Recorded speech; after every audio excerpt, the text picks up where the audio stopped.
Harry Potter and the Chamber of Secrets, Chapter 3, The Burrow. "Run!" breathed Harry, creeping to the window and pushing it open so they could talk through the bars. "Ron, how did you... What the..."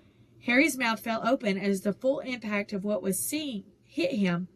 Ron was leaning out of the back window of an old turquoise car, which was parked in mid-air. Grinning at Harry from the front seats were Fred and George, Ron's elder twin brothers. "All right, Harry, what's been going on?" said Ron. "Why haven't you been answering my letters? I've asked you to stay about 12 times, and then Dad came home and said you'd got an official warning for using magic in front of Muggles. It wasn't me. And how did he know?" "He works for the ministry," said Ron. "You know, we're not supposed to do spells outside school." "Bit rich coming from you," said Harry, staring at the floating car. "Oh, this doesn't count," said Ron. "We're only borrowing this. It's Dad's. We didn't enchant it, but doing magic in front of those Muggles you live with."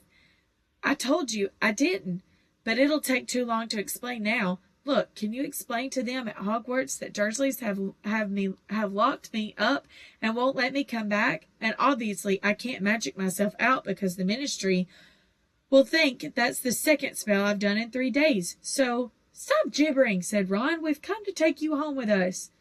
"But you can't magic me out either." "We don't need to," said Ron, jerking his head towards the front seats and grinning. "You forget who I've got with me." "Tie that round the bars," said Fred, throwing the end of the rope to Harry. "If the Dursleys wake up, I'm dead," said Harry as he tied the rope tightly around the bar, and Fred revved up the car. "Don't worry," said Fred, "and stand back." Harry moved back into the shadows next to Hedwig, who seemed to have realized how important this was and kept still and silent.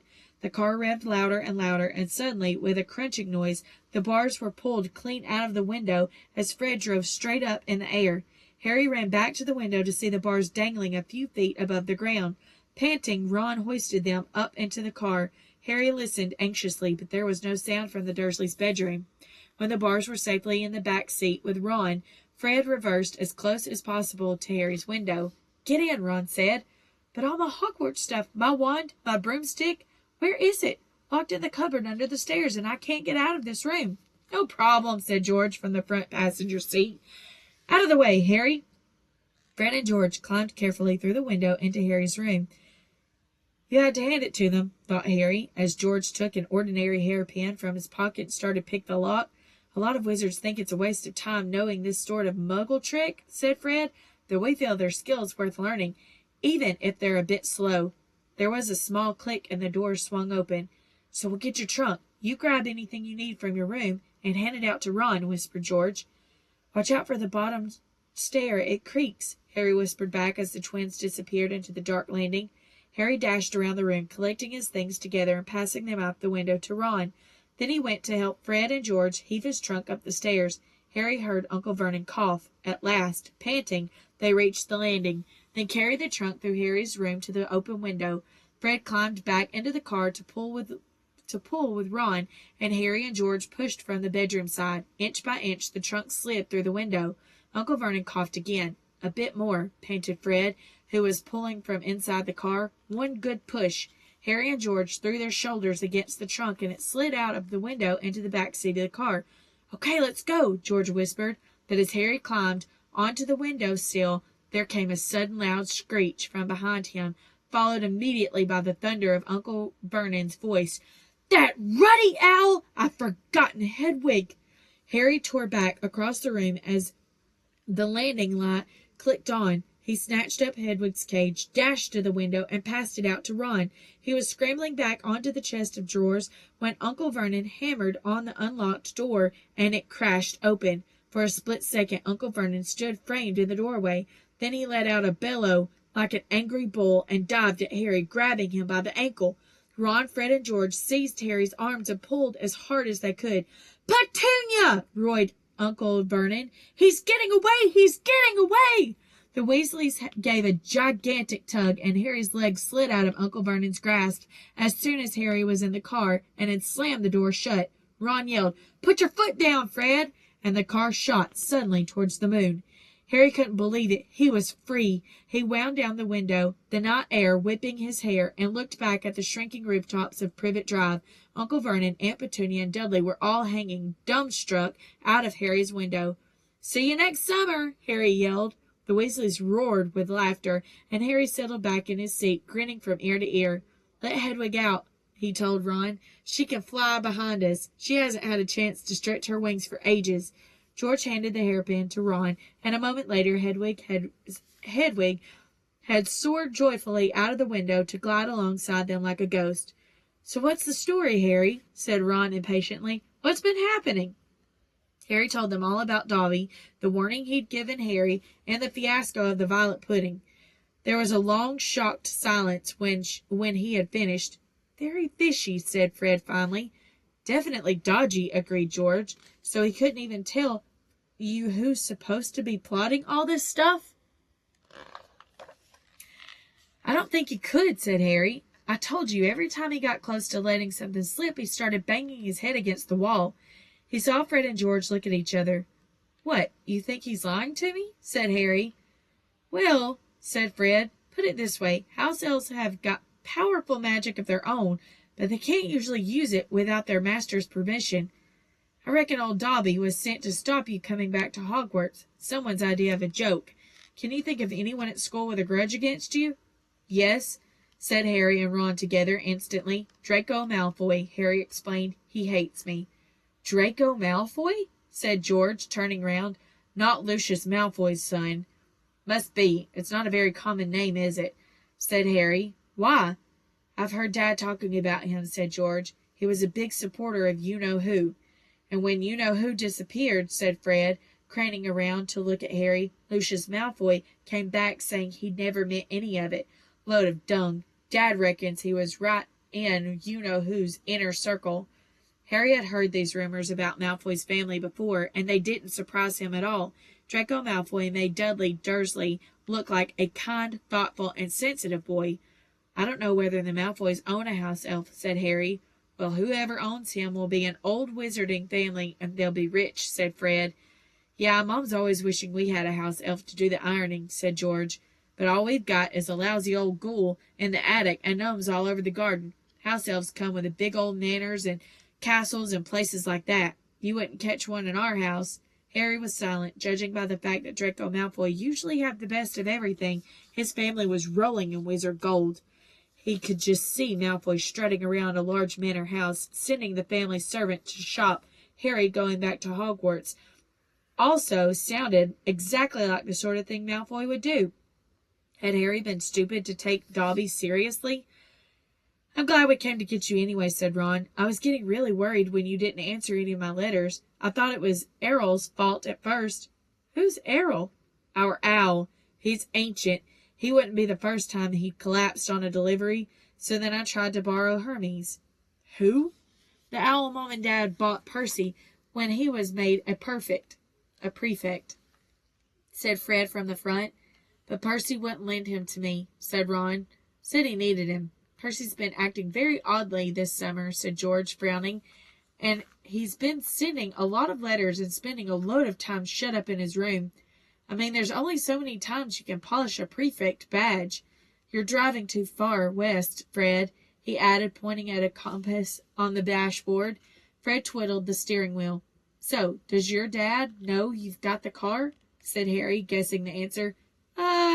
No," said Ron.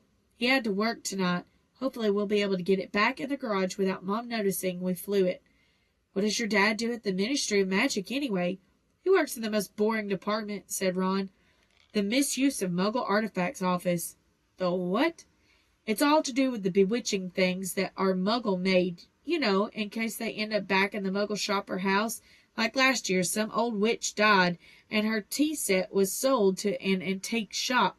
This Muggle woman bought it, took it home, and tried to serve her friends tea in it. It was a nightmare. Dad was working overtime for weeks." "What happened?" "The teapot went berserk, and squirted boiling tea all over the place, and one man ended up in the hospital with eager sugar tongs clamped to his nose. Dad was going frantic. It's only him and an old warlock called Perkins in the office, and they had to memory charms and all sorts to cover it up. But your dad, this car? Fred laughed. Yeah, Dad's mad about everything to do with muggles. Our shed's full of muggle stuff. He takes it apart, puts spells on it, puts it back together again. If he raided our house, he'd have to put himself straight under arrest. It drives Mom mad. That's the main road, said George, peering down through the windscreen. We'll be there in 10 minutes. Just as well. It's getting light. A faint pinkish glow was visible along the horizon to the east. Fred brought the car lower, and Harry saw a dark patchwork of fields and clumps of trees. We're a little way outside the village, said George. Odory sank catchpole. Lower and lower went the flying car. The edge of a brilliant red sun was now gleaming through the trees. Touchdown, said Fred as the slight bump they hit the ground. They had landed next to a tumble-down garage in a small yard, and Harry looked out for the first time of Ron's house.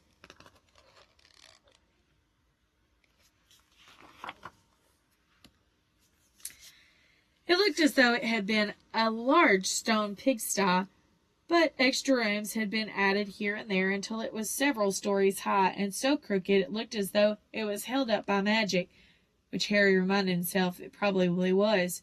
4 or 5 chimneys were perched on top of the red roof. A lopsided sign stuck in the ground near the entrance read, "The Burrow." Round the front door lay a jumble of Wellington boots and a very rusty cauldron. Several fat brown chickens were pecking their way around the yard. It's not much, said Ron. It's brilliant, said Harry happily, thinking of Privet Drive. They got out of the car. Now, we'll go upstairs really quietly, said Fred, and wait for Mom to call us for breakfast. Then, Ron, you come bounding downstairs, going, Mom, look who turned up in the night. And she'll be all pleased to see Harry, and no one need ever know we'll flew the car. Right, said Ron. Come on, Harry. I sleep at the... Ron had gone a nasty greenish color, his eyes fixed on the house. The other 3 wheeled around. Mrs. Weasley was marching across the yard, scattering chickens, and for a short, plump, kind-faced woman, it was remarkable how much she looked like a sabre-toothed tiger. Ah, said Fred. Oh, dear, said George. Mrs. Weasley came to a halt in front of them, her hands on her hips, staring from one guilty face to the next. She was wearing a flowered apron with a wand sticking out of the pocket. So, she said. Morning, Mom, said George, in what he clearly thought was a jaunty, winning voice. Have you any idea how worried I've been? Said Mrs. Weasley in a deadly whisper. Sorry, Mom, but see, we had to... All 3 of Mrs. Weasley's sons were taller than she was, but they cowered as her rage broke over them.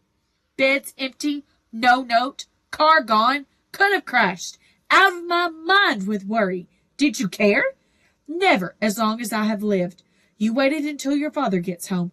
We have had trouble like this from Bill or Charlie or Percy. Prefect Percy, muttered Fred. You could do with taking a leaf out of Percy's book, yelled Mrs. Weasley, prodding a finger in Fred's chest. You could have died. You could have been seen. You could have lost your father's job. It seemed to go on for hours. Mrs. Weasley had shouted herself hoarse before she turned on Harry, who backed away. Very pleased to see you, Harry, dear, she said. Come in and have some breakfast. She turned and walked back into the house, and Harry, after a nervous glance at Ron, who nodded encouragingly, followed her. The kitchen was small and rather cramped. There was a scrubbed wooden table and chairs in the middle, and Harry sat down on the edge of a seat, looking around. He had never been in a wizard house before. The clock on the wall opposite him had only 1 hand and no numbers at all. Written around the edge were things like time to make tea, time to feed the chickens, and you're late. Books were stacked 3 deep on the mantelpiece, books with titles like Charm Your Own Cheese, Enchantment and Baking, and 1-Minute Feasts. It's magic. And unless Harry's ears were deceiving him, the old radio next to the sink had just announced that coming up was Witching Hour with the popular singing sorceress Celestina Warbeck. Mrs. Weasley was clattering around cooking breakfast a little haphazardly, throwing dirty looks at her sons as she threw sausages into the frying pan. Every now and then she muttered things like, "Don't know what you were thinking of, and never would have believed it." "I don't blame you, dear," she assured Harry, tipping 8 or 9 sausages onto his plate. Arthur and I have been worried about you, too. Just last night we were saying we'd come and get you ourselves if he hadn't written back to Ron by Friday, but really." She was now adding 3 fried eggs to his plate. "Flying an illegal car halfway across the country. Anyone could have seen you." She flicked her wand casually at the washing up and the sink, which began to clean itself, clinking gently in the background. "It was cloudy, Mom," said Fred. "You keep your mouth closed while you're eating," Mrs. Weasley snapped. "They were starving him, Mom," said George. "And you," said Mrs. Weasley, but it was with a slightly softened expression that she started cutting Harry bread and buttering it for him. At that moment there was a diversion in the form of a small, red-headed figure in a long nightdress who appeared in the kitchen, gave a small squeal, and ran out again. "Jenny," said Ron in an undertone to Harry, "my sister. She's been talking about you all summer." "Yeah, she'll be wanting your autograph, Harry," grinned Fred. But he caught his mother's eye and bent his face over his plate without another word. Nothing more was said until all 4 plates were clean, which took a surprisingly short time. "Blimey, I'm tired," yawned Fred, setting down his knife and fork at last. "I think I'll go to bed and—" "You will not!" snapped Mrs. Weasley. "It's your own fault you've been up all night. You're going to gnome the garden for me. They're getting completely out of hand again." "Oh, Mom!" "And you too," she said, glaring at Ron and George. "You can go up to bed, dear," she added to Harry. "You didn't ask them to fly that wretched car." But Harry, who felt wide awake, and quickly, "I'll help Ron. I've never seen a denoming." "That's very sweet of you, dear, but it's dull work," said Mrs. Weasley. "Now, let's see what Lockhart's got to say on the subject." And she pulled a heavy book from the stack on the mantelpiece. George groaned. "Mom, we know how to denome garden." Harry looked at the cover of Mrs. Weasley's book. Written across it in fancy gold letters were the words, "Gilderoy Lockhart's Guide to Household Pets." There was a big photograph on the front of a very good-looking wizard with wavy blonde hair and bright blue eyes. As always in the wizarding world, the photograph was moving. The wizard, who Harry supposed was Gilderoy Lockhart, kept winking cheekily up at them all. Mrs. Weasley beamed down at him. "Oh, he is marvelous," she said. "He knows his household pests all right. It's a wonderful book. Mum fancies him," said Fred in a very audible whisper. "Don't be so ridiculous, Fred," said Mrs. Weasley, her cheeks rather pink. "All right, if you think you know better than Lockhart, you can go and get on with it. And woe betide you if there's a single gnome in that garden when I come out to inspect it." Yawning and grumbling, the Weasleys slouched outside with Harry behind them. The garden was large, and, in Harry's eyes, exactly what a garden should be. The Dursleys wouldn't have liked it. There were plenty of weeds, and the grass needed cutting, but there were gnarled trees all around the walls, plants Harry had never seen spilling from every flower bed, and a big green pond full of frogs. "Muggles have garden gnomes, too, you know," Harry told Ron as they crossed the lawn. "Yeah, I've seen those things. They think are gnomes," said Ron, bent double with his head in a peony bush, "like fat little Father Christmases with fishing rods." There was a violent scuffling noise. The peony bush shuddered, and Ron straightened up. "This is a gnome," he said grimly. Draw me! Squealed the gnome. It was certainly nothing like Father Christmas. It was small and leathery looking, with a large bald head, exactly like a potato. Ron held it at arm's length as it kicked at him with its horny little feet. He grasped it around the ankles and turned it upside down. "This is what you have to do," he said. He raised the gnome above his head. "Draw me!" and started to swing it in great circles like a lasso.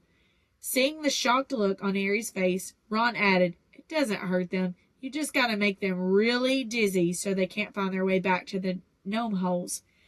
He let go of the gnome's ankles. It flew 20 feet into the air and landed like a thud in the field over the hedge. "Pitiful," said Fred. "I bet it can get mine beyond the stump."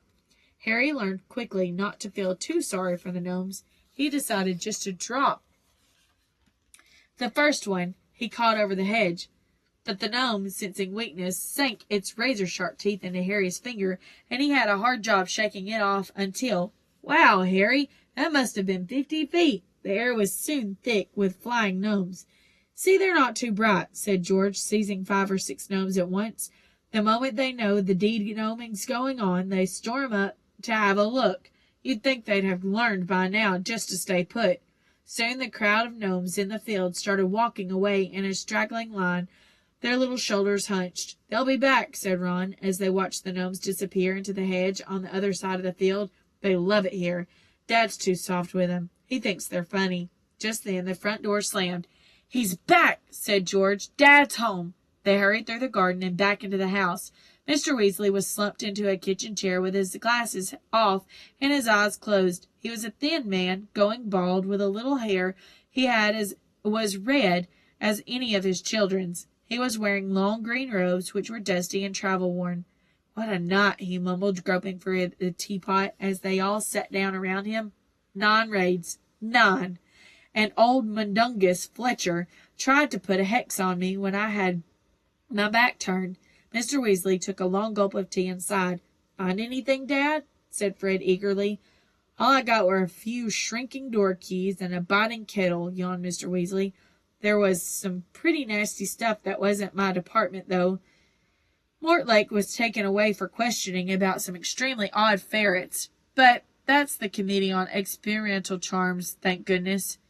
Why would another bother making keys shrink? Said George. Just muggle baiting, sighed Mr. Weasley. Sell them a key that keeps shrinking to nothing so they can never find it when they need it. Of course, it's very hard to convict anyone because no muggle would admit their key keeps shrinking. They'll insist they just keep losing it. Bless them. They'll go to any lengths to ignore magic, even if it's staring them in the face. But the things our lot have taken to enchanting, you wouldn't believe. Like cars, for instance. Mrs. Weasley had appeared holding a long poker-like sword. Mr. Weasley's eyes jerked open. He stared guiltily at his wife. Cars, Molly, dear. Yes, Arthur, cars, said Mrs. Weasley, her eyes flashing. Imagine a wizard buying a rusty old car, telling his wife all he wanted to do with it is take it apart to see how it worked, while really he was enchanting it to make it fly. Mr. Weasley blinked. Well, dear, I think you'll find that he would be quite within the law to do that, even if, he maybe would have done it better to, tell his wife the truth. There's a loophole in the law. You'll find, as long as he wasn't intending to fly the car, the fact that the car could fly wouldn't. Arthur Weasley, you made sure there was a loophole when you wrote that law, shouted Mrs. Weasley, just so you could carry on tinkering with all that muggle rubbish in your shed. And, for your information, Harry arrived this morning in the car you weren't intending to fly. Harry? Said Mr. Weasley blankly. Harry who? He looked around, saw Harry, and jumped. Good Lord, is that Harry Potter? Very pleased to meet you. Ron's told us so much about you. Your sons flew that car to Harry's house and back last night, shouted Mrs. Weasley. What have you got to say about that, eh? Did you really? Said Mr. Weasley eagerly. Did it go all right? I mean, he faltered as sparks flew from Mrs. Weasley's eyes. That was very wrong, boys, very wrong indeed. Let's leave them to it, Ron muttered to Harry, as Mrs. Weasley swelled like a bullfrog. Come on, I'll show you my bedroom. They slipped out of the kitchen and down a narrow passageway to an uneven staircase which zigzagged its way up through the house. On the 3rd landing, a door stood ajar. Harry just caught sight of a pair of bright brown eyes staring at him before it closed with a snap. Ginny, said Ron, you don't know how weird it is for her to be this shy. She never shuts up normally. They climbed 2 more flights until they reached a door with peeling paint and a small plaque on it saying Ronald's room. Harry stepped in, his head almost touching the sloping ceiling, and blinked. It was like walking into a furnace. Nearly everything in Ron's room seemed to be a violent shade of orange. The bedspread, the walls, even the ceiling. Then Harry realized that Ron had covered nearly every inch of shabby wallpaper with posters of the same 7 witches and wizards, all wearing bright orange robes, carrying broomsticks and waving energetically. Your Quidditch team? Said Harry. The Chudley Cannons, said Ron, pointing at the orange bedspread, which was emblazoned with 2 giant black C's and a speeding cannonball. 9th in the league. Ron's school spell books were stacked untidily in a corner next to the pile of comics, which all seemed to feature the adventures of Martin Niggs, the Mad Muggle. Ron's magic wand was lying on top of a fish tank full of frog spawn on the windowsill next to his fat gray rat, Scabbers, who was snoozing in a patch of sun. Harry stepped over a pack of self-shuffling playing cards on the floor and looked out the tiny window. In the field far below, he could see a gang of gnomes sneaking one by one back through the Weasleys' hedges. Then he turned to look at Ron, who was watching him almost nervously as though waiting for his opinion. "It's a bit small," said Ron quickly. "Not like that room you had with the Muggles, and I'm right underneath the ghoul in the attic. He's always banging on the pipes and groaning." But Harry, grinning widely, said, "This is the best house I've ever been in." Ron's ears went pink.